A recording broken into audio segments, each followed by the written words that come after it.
गोलवलकर ने जो 1939 में किताब लिखी थी जिसका नाम था हम या हमारी राष्ट्रीयता की परिभाषा, ये हिंदी में नाम था। अंग्रेजी में इस किताब का नाम था we are our nationhood defined, ये अंग्रेजी में नाम था। और इसका पहला जो संस्करण है वो अंग्रेजी में ही छपा था। और इस किताब के जो लेखक थे उनका नाम था माधव सदाशिव गोलवलकर। गोलवलकर जी थे, ये आरएसएस है उसके जो द्वितीय सर संचालक थे। और इस किताब का लिखने का जो मकसद था, राष्ट्र की अवधारणा में राष्ट्र की जो परिभाषा है वो क्या होगी, इस राष्ट्र को और इस राज्य को स्पष्ट रूप से अलग अलग पहचाना जा सके, इसके लिए ये उन्होंने किताब लिखी थी। और वो कहते हैं कि उनका समझ ये है कि जो अभी जो राष्ट्र बन रहा है, क्योंकि हिंदू यहाँ के बहुसंख्यक है, इसलिए स्वतंत्र राष्ट्र हिंदू राष्ट्र होना चाहिए और कोई राष्ट्र नहीं होना चाहिए। और साथ ही इस किताब की जो भूमिका है उस भूमिका के अंदर भी बहुत सारी चीजें लिखी है जिसको हम थोड़ा सा संक्षिप्त में आपको मैं बताऊंगा। ये जो है एक कांग्रेसी नेता थे जिनका नाम था MS अड़े, उन्होंने इस किताब की भूमिका को लिखा था। ये भी महाराष्ट्र के थे और कांग्रेस के एक बड़े नेता थे, उन्होंने इस भूमिका को लिखा। उन्होंने इस किताब में भी लिखा कि BD सावरकर ने किताब लिखी थी राष्ट्रीय मीमांसा। वो राष्ट्रीय मीमांसा के अंदर का जो तत्व है वो इनकी मार्गदर्शक के रूप में, इस किताब का मार्गदर्शक के रूप में रही है। और ये किताब 1938 में तैयार हो गई थी और 1939 में अंग्रेजी में इसका पहला संस्करण लागू हुआ था। तो ये तो साथियों इस किताब की छोटी सी भूमिका है। साथियों हमको इस परिस्थिति को समझना है। हमारे देश के अंदर जो माहौल था उस समय, ये किताब 1939 में पब्लिश हुई थी और हमको समझना है कि उस समय जो आजादी का आंदोलन चल रहा था वो चरम पर था। और उसी समय जो हिंदुस्तान पाकिस्तान का बंटवारा का जो चर्चा है वो भी चरम पर था। 1937 में सावरकर जी ने दो राष्ट्र की थ्योरी देश के सामने रखी थी। वहां से बिल्कुल सुनिश्चित हो गया था कि अब हिंदुस्तान पाकिस्तान का बंटवारा होगा। और 1939 में ये जो राष्ट्र की परिभाषा गोलवलकर जी ने दी, इसके बाद से 1940 से फिर जो है जो मुस्लिम लीग थी उसके अधिवेशन में उन्होंने विधिवत पाकिस्तान और अलग राष्ट्र करने का जो प्रस्ताव पारित करके 1940 में अंग्रेजों को सौंपा था। तो ये हमको समझना साथियों, इस समय हमारा देश का संरचना कैसा होगा, राष्ट्र कैसा होगा, आजादी के बाद का राष्ट्र कैसा होगा, इस पर बहुत ही तीखी बहस चल रही थी। उसी समय में ये किताब लिखी गई, ये हमको समझना है। 1920 में हिंदुत्व की थ्योरी आई थी। हिंदुत्व की थ्योरी आने के बाद से हिंदू राष्ट्र की अवधारणा बहुत ही स्पष्ट तरीके से देश के सामने आ गई थी। उसके बाद से ही जो मुस्लिम लीग थी, मुस्लिम लीग के अंदर ये डर पैदा हुआ था कि हिंदू राष्ट्र की जो अवधारणा है उसमें मुसलमानों का कोई जगह नहीं है। इसके बाद से ये निरंतर ये विकास चला और इस विकास के बाद से जो 1939 में जो राष्ट्र की जो अवधारणा है, जो गोलवलकर ने जो ये किताब लिखी थी, इसमें उन्होंने स्पष्ट कर दिया था कि उनकी समझ क्या है, वो किस तरीके का राष्ट्र चाहते हैं और किस तरीके का राष्ट्र आजादी के बाद बनना चाहिए। उसका स्वरूप इस किताब के अंदर गोलवलकर जी ने बहुत ही अच्छी तरीके से डाला है, जिसको हमको साथी समझेंगे हम इस किताब के अंदर, और इसकी पूरी अवधारणा को समझेंगे, इसकी पूरी सोच को समझेंगे।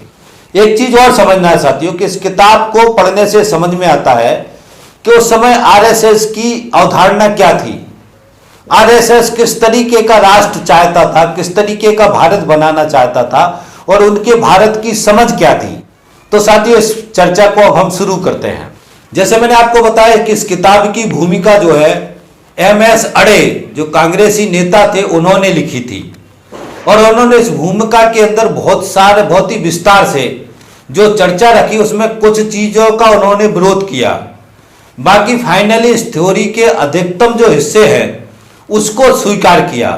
इसकी जो हिंदू राष्ट्र की मूल भावना है उस मूल भावना को उन्होंने स्वीकार किया। बाकी जो इसके अंदर जो कुछ भाव हैं, जो कांग्रेस का जो उस समय आंदोलन चल रहा था, उन्होंने कांग्रेस के आंदोलन को भी सही बताने की कोशिश की है। वो कुछ चीजों का विरोध किया, बाकी फाइनली इस पूरे सिद्धांतिक तौर पर इस थ्योरी का उन्होंने समर्थन किया है। हमको ये भी समझना है साथियों अच्छी तरीके से कि कांग्रेस के अंदर दोनों धाराएं थी, इसको ध्यान नहीं भूलना है। कांग्रेस के अंदर हिंदू राष्ट्र की सोच के लोग थे, जिनको हम लोग गर्मपंथी कहा उस आंदोलन के दौरान, और नरमपंथी जो है कांग्रेस की जो धर्मनिरपेक्ष की अवधारणा के लोग थे, उसको मैं पिछले वीडियो में समझा चुका हूं। तो हमको समझना है साथियों कि कांग्रेस के अंदर दोनों धारणाओं के लोग थे, इसलिए हिंदू राष्ट्र की जो अवधारणा है उससे बहुत सारे कांग्रेसी भी सहमत थे। ये हमको समझना है, इसको हमको ध्यान में रखना है। और इसी तरीके से आज भी हम देखते हैं कांग्रेस के अंदर आज भी बहुत सारे ऐसे लोग हैं जो आरएसएस की या हिंदू राष्ट्र की जो अवधारणा है, इस अवधारणा को मानते हैं और स्वीकारते हैं। ये हमको समझना है। दूसरा ये भी समझना है, आज के राजनीतिक जो परिदृश्य है, नंगे रूप से कांग्रेस के लोग भाजपा में शामिल होने के लिए, आरएसएस के साथ जुड़ने के लिए उनको बिल्कुल शर्म नहीं है, कोई लिहाज नहीं है, क्योंकि बहुत बड़ी संख्या में ऐसे लोग हैं जो कांग्रेस के अंदर है जो इस अवधारणा को स्वीकारते हैं। इसलिए हमको ये भी समझना है कि कांग्रेस इस अवधारणा के खिलाफ ताकतवर रूप में कभी नहीं लड़ी, ताकतवर रूप में उन्होंने कभी भी इसके ऊपर स्टैंड नहीं लिया। उनका हमेशा कांग्रेस का रवैया ढुलमुल रहा इस पूरे मुद्दे पे। यह भी हमको समझना है साथियों, इसका ध्यान रखना है। अब साथियों हम एमएस अड़े की जो भूमिका थी उससे चर्चा शुरू करते हैं। उन्होंने कहा कि आज की तारीख में, ये हम सारी चर्चा 1939 के पहले की कर रहे हैं, ये हमको ध्यान रखना है। उन्होंने कहा कि आज की तारीख में जो लेखक हैं, जो बुद्धिजीवी हैं, साहित्यकार हैं, बहुत सारे ऐसे लोग हैं जो राष्ट्र की और राष्ट्रीय अवधारणा के बारे में कह रहे हैं और लिख रहे हैं। उनको राष्ट्र की और राष्ट्र की अवधारणा का जो प्राथमिक समझ है वो अच्छी तरीके से नहीं है। उन्होंने कुछ अंतर्राष्ट्रीय जो राइटर्स हैं उनके उदाहरण दिए और उसमें कहा, डॉक्टर जोसेफ बर्नार्ड एक राइटर थे, उन्होंने कहा कि जो राष्ट्रीयता है वो मनुष्य और मनुष्यता की प्रगति के लिए एक अपरिहार्य आवश्यकता है, राष्ट्रीय पुरुष और मनुष्यता के बीच की कड़ी है। ये जोसेफ बर्नार्ड ने कहा। और आगे वो कहते हैं कि जो परिवार की तरह जो राष्ट्र की सभ्यता है वो जो प्रगति है उसका एक स्तंभ है, इसको समाप्त करना प्रगति की राह में बाधक होगा। जो प्रगति होती है, इस प्रगति में प्राचीन काल के विचार और संस्थाएं सन्निहित होती हैं। प्रगति जो होती है वो विकास की नींव होती है। और आज वर्तमान में जो ये नए नए ढांचे हैं, अट्टालिकाएं हैं, ये सभ्यता के विकास के निर्माण के परिणाम होते हैं। आगे वो कहते हैं कि राष्ट्रीयता पर चर्चा करते समय ध्यान रखना है कि राष्ट्र और राज्य में जो लेखक है उन्होंने सूक्ष्म अंतर रखा है। उसके बाद से वो आदिम वर्वर समाज से जब समाज निकला तो उसके बाद से उस समाज ने अपने ही तरह के कुछ लोगों का एक ग्रुप बनाया होगा जिसको इतिहास में कबीला कहा गया। यहां से उन्होंने इतिहास को समझाना शुरू किया और धीरे धीरे करके इस इतिहास को आखिरी तक लेकर के गए। मैं विस्तार में जा नहीं रहा हूं क्योंकि काफी ज्यादा समय लग जाएगा। उसके बाद से साथियों जो वो जिस चीज पे असहमत है वो मैं तथ्य आपको बता देता हूं ताकि उनकी भी समझ हमारे सामने आ जाए। उन्होंने इसमें कहा है कि जिन भारतीय जो देशभक्त थे, राष्ट्रभक्त थे, जिन्होंने कांग्रेस की स्थापना की और वे भारतीय राष्ट्रवाद के अग्रदूत बने, और वो कहते हैं कि मैं इस बात से निश्चित हूं कि उन्होंने धार्मिक समूह बनाने की जगह भारतीय राष्ट्रवाद को बनाने का रास्ता चुना। वह जो पश्चिमी न्यायविद हैं उनकी समझ के साथ ये विचार मेल खाता है। उसके साथ वो लिखते हैं, इस किताब के अंदर भी जो लेखक है उसने इस सारी चीजों के साथ सही तरीके से नहीं लिखा, इस तरीके की बात भी कहते हैं। इस प्रकार से साथियों जो एमएस अड़े हैं वो कांग्रेस की जो भारतीय राष्ट्रवाद की अवधारणा है उसको सही कहते हैं। आगे वो कहते हैं कि कुछ असहमतियां हैं मगर इसमें बहुत सारे ऐसे तथ्य हैं जिस पर मैं सहमत हूं। और फाइनली वो जो हिंदू राष्ट्र की अवधारणा है, इस राष्ट्र की अवधारणा का जो वेश इस किताब के अंदर बताया गया है उस अवधारणा को वो स्वीकार करते हैं। तो ये साथियों मुख्य मुख्य तथ्य हैं जो मैंने आपके सामने रखे। अब हम सीधी जो गोलवलकर जी ने जो लिखा है, तो साथियों सीधा अब हम इस किताब की जो चर्चा है उसको शुरू करते हैं। और इसके अंदर 7 अध्याय हैं, तो हम इसको पहले अध्याय से शुरू करते हैं। पहले अध्याय में साथियों गोलवलकर जी ने बहुत ही ताकतवर तरीके से पुराने इतिहास को समझाया, जिस इतिहास को सावरकर ने भी समझाया था वही इतिहास गोलवलकर ने भी समझाया है पहले अध्याय के अंदर, और इनकी थ्योरी समान है। साथियों, जो पहला अध्याय जो शुरू होता है उसमें जो गोलवलकर हैं वो रामायण और इतिहास का जो समय काल है उसको अंकित करते हैं, और वो इसका जो समय काल है वो 4,500 5,000 साल पुराना बताते हैं। 8 से 10,000 साल पहले से इस देश पर ये हिंदू संस्कृति के लोग रहते हैं, यहाँ से वो शुरुआत कर रहे हैं। इसको बहुत ही पुरातन से वो अपनी तथ्यों की शुरुआत करते हैं। तब की साथियों पिछले भी किताब में हम यथार्थ समझा चुके हैं कि जो ये ऋग्वैदिक काल शुरू हुआ, ये ऋग्वैदिक काल 1500 ईसा पूर्व के आसपास शुरू हुआ था। इसका अर्थ यह है साथियों कि 1500 और 2000 यानी ये 3500 साल का सफर है, जिसको गोलवलकर 4500 5000 साल और 8 से 10,000 साल का बता रहे हैं। ये अंतर है जिसको हमको समझना है। इतिहास का जो ऐतिहासिक तथ्य है और इनके जो कहने में जो फर्क है वो मैंने आपके सामने रख दिया कि ये अंतर है। यहाँ से वो शुरुआत करते हैं और इसके आगे वो यही कहते हैं कि आर्य जो है सबसे पुरानी नस्ल है, आर्य जो है सबसे पुराने हैं। तबकि हमारे पहले आर्यों के पहले भी हमारे देश के अंदर एक संस्कृति थी जिसको सावरकर ने उसमें अनार्य कहा। ये हमको ध्यान रखना, कुछ तथ्यात्मक ऐसे तथ्य हैं जो मैं साथ में बताता जाऊंगा जो इसमें गलत तरीके से वर्णित हैं, जिस जो यथार्थ है वो हम साथ ही साथ आपको समझाते जाएंगे। तो इस धारा में वो आर्यों को प्रमुख मानते हैं और आर्यों को प्रमुख मानने के बाद ये आगे कहते हैं कि इस तरीके से इतिहास में आर्य जो है इस धरती की मूल संतान है। जो बाकी इतिहासकार ये बताते हैं कि आर्य बाहर से आए थे, तबकि गोलवलकर ये कह रहे हैं कि आर्य इस धरती की मूल संतान है। इसलिए आर्य जो है इस देश के स्वाभाविक मालिक हैं। और यही बात हिटलर ने कहा था, ये भी समझना है। इस आर्य की थ्योरी से हिटलर ने यह कहा था कि जो जर्मन आर्य हैं उनको वो स्वाभाविक तौर पर दुनिया पे उनका राज करने का अधिकार है। वही बात ये गोलवलकर कह रहे हैं कि हमारे आर्य श्रेष्ठ हैं, आर्य धरती की मूल संतान है, इसलिए आर्य इस देश के मालिक हैं, इस देश पर राज करने का उनका अधिकार है। और इन्हीं आर्यों ने एक महान राष्ट्र और एक महान नस्ल और एक धर्म का प्रतिपादन किया। यानी ये सारी चीजें आर्यों ने पैदा की। अब हमको समझते जाना, इन्हीं की बात से समझ क्यों ये सारी चीजें ये कह रहे हैं कि आर्यों ने पैदा की। वो आर्य हमारे देश में 1500 ईसा पूर्व के आसपास आए। उसके बाद से उनका इतिहास क्रम हमारे वेदों में और बहुत सारे ग्रंथों में है जो वर्णित है। तो फिर ये सवाल उठता है कि 5000 साल 4500 साल आर्यों के पहले रामायण और महाभारत का काल कैसे हो सकता है? ये सवाल है जो हमने पिछले वीडियो में भी कहा है। इसलिए रामायण के और महाभारत के काल के बारे में जो ये कहते हैं वो जो है काल सत्य प्रतीत नहीं होता, क्योंकि जब से आर्य आए उससे उस समय से ऋग्वैदिक काल से है और ऋग्वैदिक काल से इनका पूरा वर्णन ऋग्वेद के अंदर है। ऋग्वेद के अंदर यदि रामायण और महाभारत का काल नहीं है तो उसका मतलब है कि उसके पहले का जो काल बता रहा है ये बात सत्य नहीं है। ये तार्किक रूप से हमको समझनी है।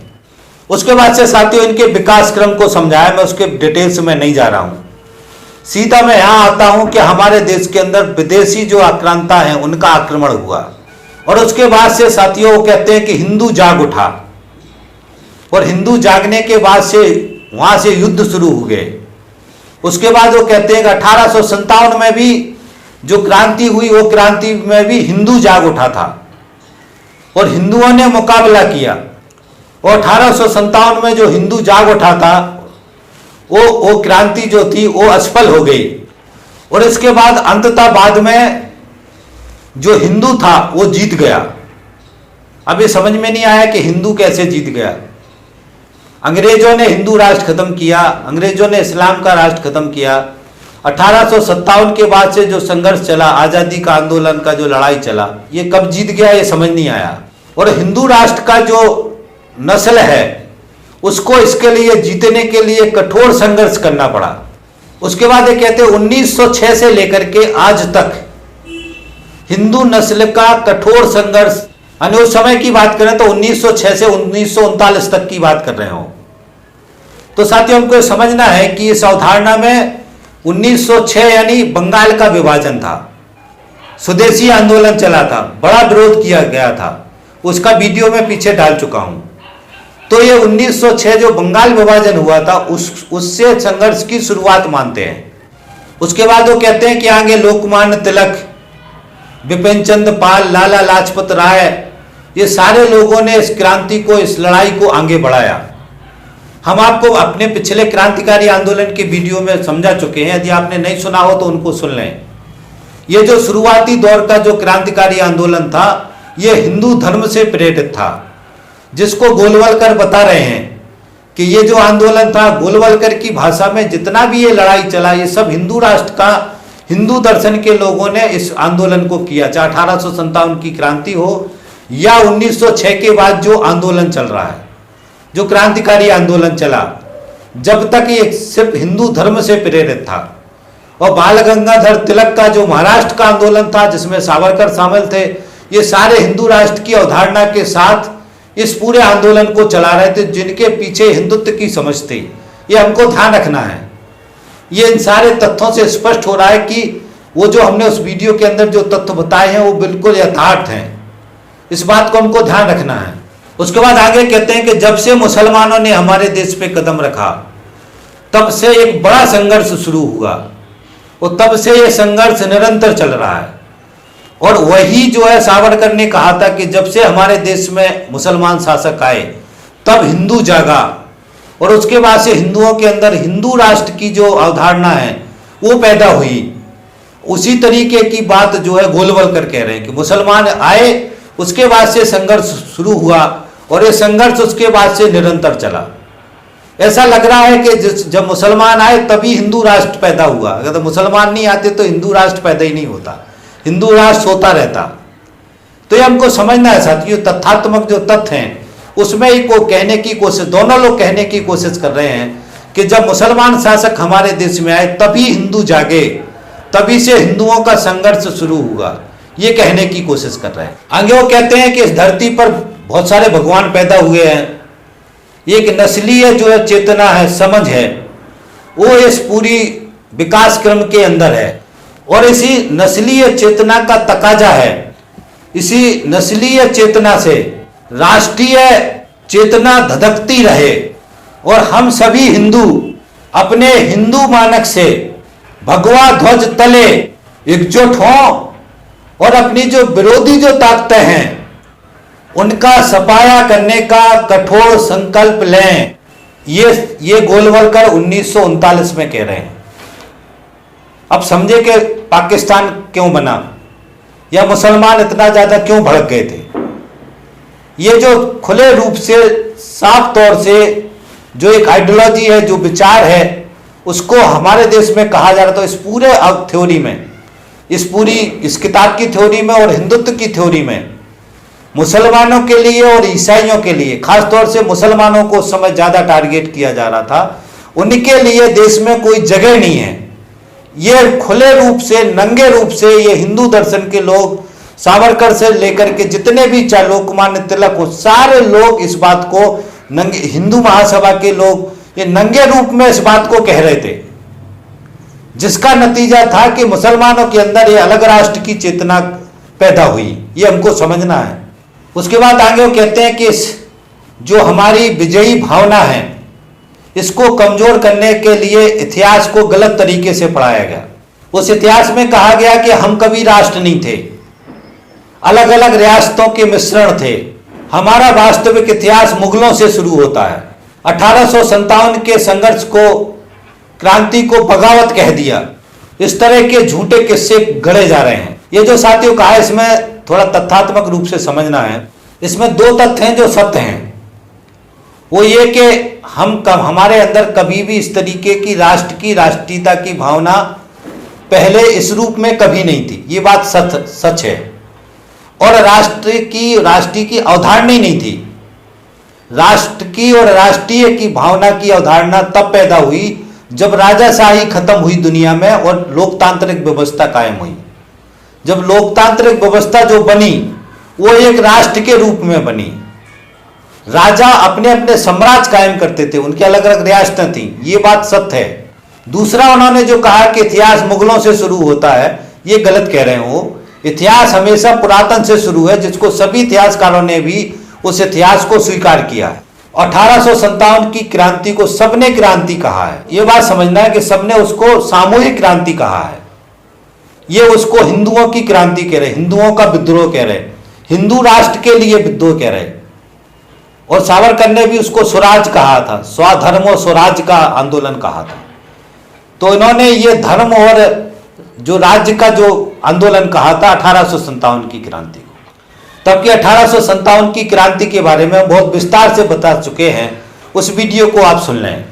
आगे वो कहते हैं कि अब अभी के जो नेताओं कह रहे हैं कि हम एक राष्ट्रीय एकता कायम करेंगे, राष्ट्रीय मंच स्थापित करेंगे और संवैधानिक तरीके से राष्ट्रीय एकता कायम करेंगे और इसी संवैधानिक तरीके से हम जो स्वतंत्रता है उसको हासिल कर लेंगे। आगे वो कहते हैं कि हमने खुद ने एक ऊटपटांग नाम भारतीय रख लिया अपना, जो भारतीय नाम है भारतीय संस्कृति का। इस पूरी थ्योरी से आरएसएस और एक सारे लोग सहमत नहीं थे, आज भी सहमत नहीं है, ये हमको ध्यान रखना है। तो जो भारतीय है, इस भारतीय नाम को ये ऊटपटांग नाम कहते हैं।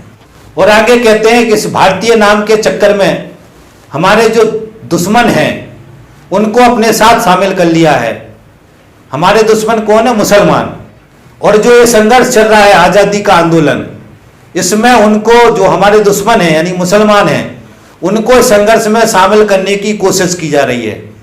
और आगे वो कहते हैं इस प्रकार से इस पूरे कॉन्सेप्ट में हमने हमारे जो दुश्मन हैं उनको दोस्त बना करके अपनी राष्ट्रीयता को कमजोर किया। और आगे वो कहते हैं कि यही आज का वास्तविक खतरा है। उस समय अंग्रेज खतरा नहीं थे इनके लिए। उस समय जो हिंदू मुसलमान की एकता बना करके जो राष्ट्रीय आंदोलन चलाने की कोशिश कांग्रेस कर रही थी, जो धर्मनिरपेक्ष अवधारणा बना करके राष्ट्र को एक करके अंग्रेजों के खिलाफ संघर्ष चल रहा था, इस अवधारणा को इन्होंने गलत कहा, नंगे रूप में कहा, मुसलमानों को दुश्मन कहा और दुश्मनों को साथ मिला करके हमारे राष्ट्र के साथ धोखा किया, इस तरीके की बात कही। और ये भी कहा कि मुसलमान जो है यही आज का हमारे देश का वास्तविक खतरा है। और आगे कहते हैं कि विश्वास कर लेना कि जो पुराने शत्रु हैं ये हमारे दोस्त बन गए हैं, ये समझ सही नहीं है। साथियों, आगे वो कहते हैं कि जो हिंदू हैं उनका वास्तव में त्रिकोणीय मुकाबला चल रहा है। और वो कह रहे हैं कि इस समय हम जो हिंदू हैं वो एक तरफ हम मुसलमानों से लड़ रहे हैं और दूसरी तरफ हम ब्रिटेन से लड़ रहे हैं। और मुसलमानों पर आरोप लगा रहे हैं कि मुसलमान भ्रमित नहीं होते हैं, वे अपने आप को आक्रमणकारी समझते हैं और इस सत्ता को हथियाना चाहते हैं।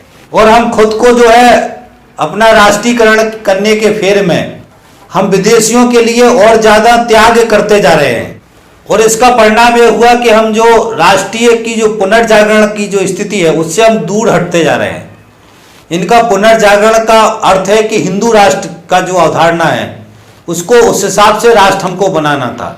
आगे वो कांग्रेस के ऊपर आरोप लगाते हैं कि कांग्रेस को अंग्रेज सेफ्टी वाल की तरह इस्तेमाल कर रहे हैं और जो राष्ट्रीय जो चेतना है उसको नष्ट कर रहे हैं। राष्ट्रीय चेतना का अर्थ है हिंदू राष्ट्र की अवधारणा।